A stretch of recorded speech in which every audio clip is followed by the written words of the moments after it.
Hey guys, Reginald Duck here, back today with an updated Dark Magician profile. So obviously Dragoon came out, it changes everything, so I thought I'd just give you my sort of fresh take on the deck. Few minor improvements, few just updates and changes really. And obviously I've decided to sort of improve the quality of my videos. I was trying to include like a side deck and that, so hopefully you'll enjoy the video. So onto the main deck, we've got 3 copies of Dark Magician, playing 3 different artworks because might as well. They're all really cool in their own way. 3, I mean, it's pretty self-explanatory, it's the name of the deck. And then 1 copy of Red-Eyes Dark Dragoon, because you want to be able to get both pops off the Dragoon each turn, so play 1 copy of this. 3 copies of Magician's Rod, just the only normal summon you play in the deck, really fantastic. I end up cutting the spellbook package for space, so 3 Rod. 3 copies of Magician's Souls, really fantastic card, gets rid of all your dead Red-Eyes fusions, whatever else you need. You have to play 3. And then the only other monster is 2 copies of Nibiru. You need an impactful hand trap that can't be stopped by Called by the Grave, so playing 2 of this. I think it's the best hand trap this format. Got 3 copies of Dark Magic Circle. It's sort of like a pot of, pot of duality on activation, and it lets you banish a card every turn when you summon a Dark Magician. You've got 3 Red-Eyes Fusion. It's the main addition to the deck, apart from obviously Dragoon. Helps you foolish the Dark Magician's Grave to set up all your Eternal Soul and everything, as well as obviously giving you a Dragoon. Don't worry about your spare copies, you can always discard them for souls or whatever. 3 copies of Allure of Darkness. It turbos you through the deck, gets you whatever you need, with it not being once per turn. It's absolutely fantastic in the deck, because they're all dark. 3 copies of Soul Servant. It's not quite a searcher, but it's almost a searcher, you have to play 3. 2 copies of Secret Village of the Spellcasters. Still a very stun orientated deck, so you want to be able to just lock your opponent out if you can. 1 copy of Upstart Goblin. You want to just get through as much as you can in the deck, so 1 Upstart Goblin. 1 Illusion Magic. It's not quite necessary anymore, but I do still like it, so just 1 copy of that. 1 Secrets of Dark Magic. It's quick play, can help you push for extra damage. I do still play the Dark Magician's Fusion, so play 1 of that. And then for the last spell, 1 copy of Scapegoat. With it being such a slow deck, you want to be able to sort of, either stall out or go for a big link forward with this. So 1 Scapegoat, onto the trapped, 3 Punishment. You've been seeing this on a lot of my decks recently because this card is phenomenal. It's a 2 for 1, it can destroy basically anything.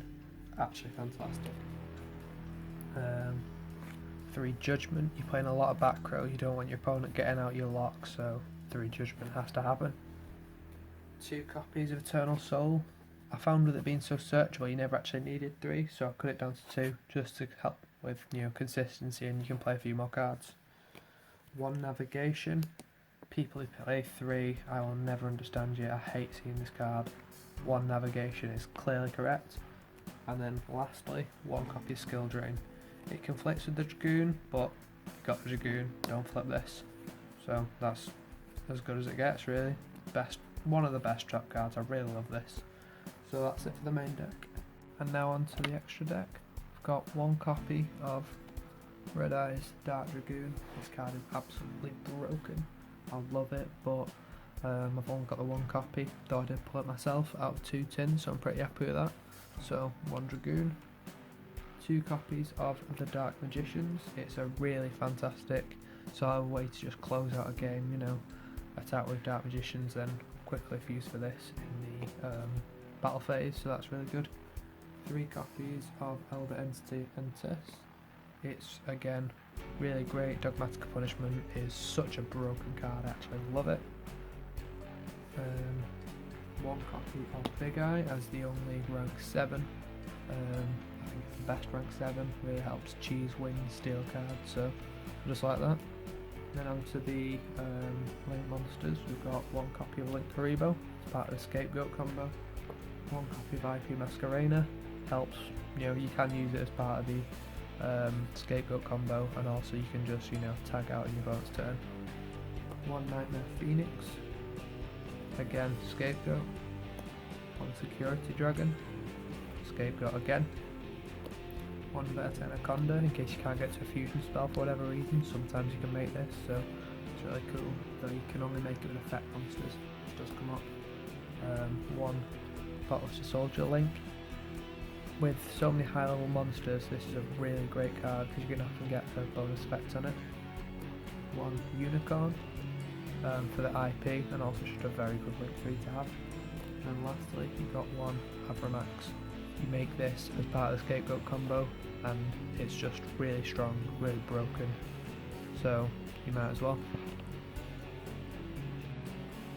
And now onto the side deck, we've got two Gamma Seal, which I think is the best kaiju, and then we've got two Raiden, the dark one. So the reason I'm playing 2 and 2 is I don't want to brick and end up with like kaijus I can't use, so I just want to be able to use these like a Law of Darkness, for example, and it is a level 7, so that does occasionally come up as well. 3 Cosmic Cyclone, I think this is the best back row removal, like 1 for 1, so 3 Cosmic, 3 evenly matched, because I think it's better than Lightning Storm because you're not going to OTK anyway, so you want to be able to just control, get rid of everything face down. 3 Strike. In case you go in first matchup is really hard, you want like the extra copies of negation and stuff.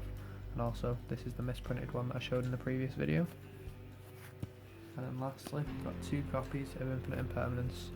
I think the importance this format is having hand traps your opponent can't respond to. So you've got the Nibiru that can't be called by, and you've got this that is practically unstoppable, say for like the 1 red reboot for example.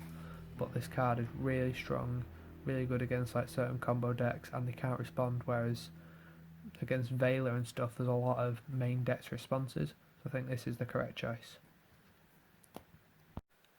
So this has been my Dark Magician deck profile. Hope you've all enjoyed it, hope it's been informative and educational, so please like, comment, subscribe, and thank you very much for watching. I'll see you in the next video.